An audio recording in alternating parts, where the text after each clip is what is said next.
Hey, check mic 1 2. Check mic 1 2. We up in the building. What's going on, y'all? Welcome to another edition of Gen Sports Corner. Back at you for April 17th, 2024. Live streaming for the first time in a little minute, but let's go ahead and talk about it. Six is coming up tonight.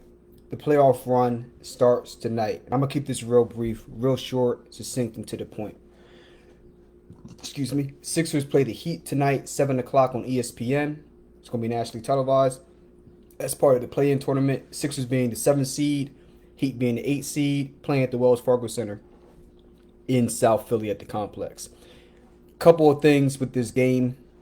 Let's go ahead and look at the last five opponents for the Sixers and the Heat. Sixers 5-0 in their last five games, and I believe they've won 7 or 8 straight since Embiid's been back from injury. And then the Heat are 3-2 in their last five games.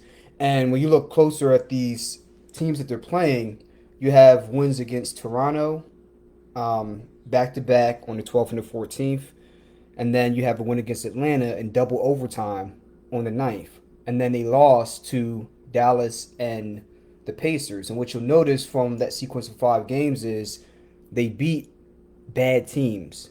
Toronto being the worst team in the league, if not the second worst, and then Atlanta not really being all that great. I believe they're playing either ninth or 10th. I forgot where they sit, but they're trying to make the playoffs. And Atlanta played them tough, which I said they would in my last video, actually. And they had to go to double overtime to beat these guys. They lost a close game to Indiana before that, and then they got the floor wiped with them by the Mavericks.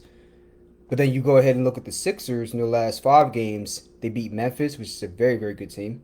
Oh no, well not Memphis. You had Memphis, you had San Antonio, you had Detroit, blah. The Magic, that's the squad right there.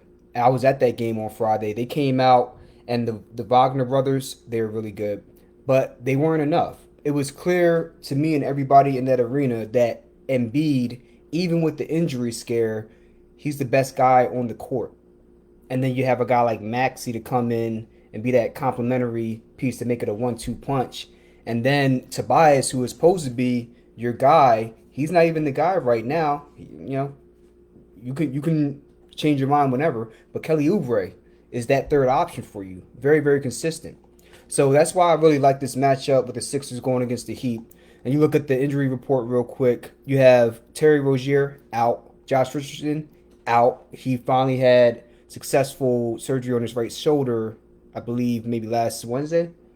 He's not expected to return until October of 2024. And then Duncan Robinson was out, but he'll be probable to play tonight. And that's a key piece for them. And then on our side, Robert Covington, his knee's not right. He's not playing. Then Anthony Melton made his return at that game against the Magic. And now he's out with that back injury. Maybe he had a setback. Who knows? Joel Embiid, he practiced on Monday and Tuesday, even though he sat out against the Nets. And he's good to go. KJ Martin, I believe he's in as well. He was a full participant in the shoot around either on Monday or Tuesday. So really, you have your full semblance of players for the Sixers, and you are missing a key piece, and I'll get to that in a second.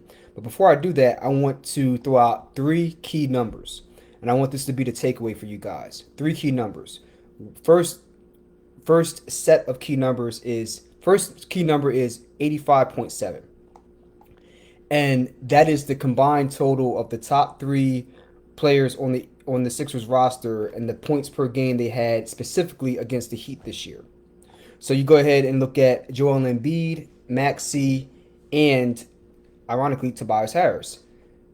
In their games played this year against the Heat, Joel Embiid averaged 29 points. In that one game, mind you, is the one he just came back in 2 weeks ago. So this is post-surgery Embiid. Drops 29 on Bam Adebayo. And I was watching the highlights. He was cooking them. He was cooking everybody. Tyrese Maxey averaging 27.3 points a game over the span of 4 games this year against the Heat. Tobias Harris averaged 27 in that game, in one game against the Heat this year. And Kelly Oubre, his 4 games against the Heat this year, he's averaging 18.5 points a game. All right, and then you go ahead and look at the Heat. Their top 3 guys, Jimmy Butler, I believe Jimmy Butler, Bam Adebayo, and Tyler Hero. Their combined total average in an aggregate against the Sixers is 63.3 points. You take the top three guys from the Sixers, 85.7 points, and the top three guys from the Heat, 63.3 points, and you do the math. And this is not their point totals in aggregate for the entire season against every team. This is their point total just against each other. So that gives you a snapshot about what this game's most likely going to look like. Combine that with the fact that Terry Rozier is out, and he was one of their top scorers. They're in trouble. And everything's going to be on Jimmy Butler's back in this game to beat playoff Jimmy. Second number, 29. 29 is the amount of points that Embiid had in his return about 12 to 14 days ago against the Heat. And he was doing whatever the hell he wanted to. He had a couple floaters in the lane. He hit a couple threes. He hit one and Bam Adebayo's face where he got a decent contest. It just doesn't matter.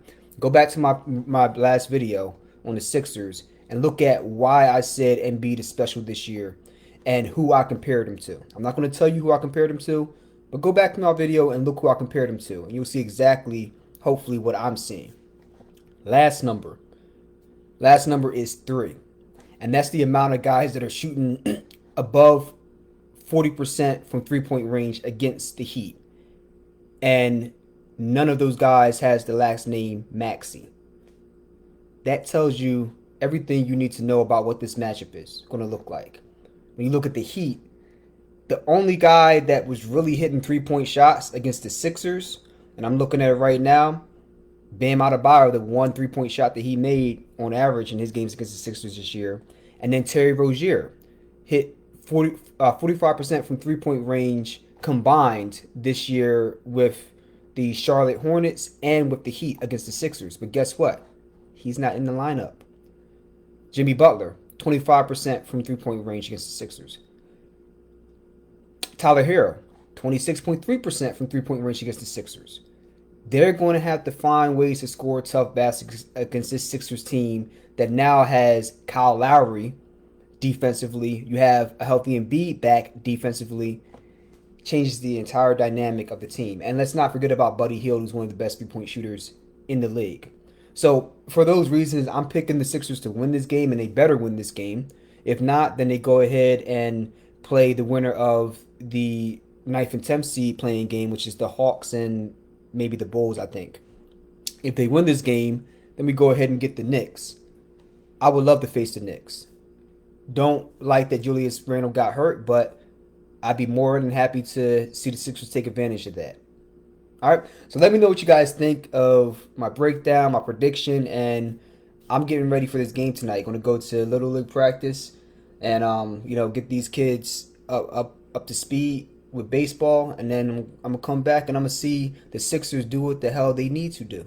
All right, and hopefully Tobias Harris decides that he wants to show up and show out and remind people why we gave him the big contract in the first place. I know a lot of people are down on him and ragging on him, but the talent's there, and I'm going to cut this video short, but go look at the stat sheet, ESPN.com, and look at the stat sheet for what Tobias Harris does against the Heat.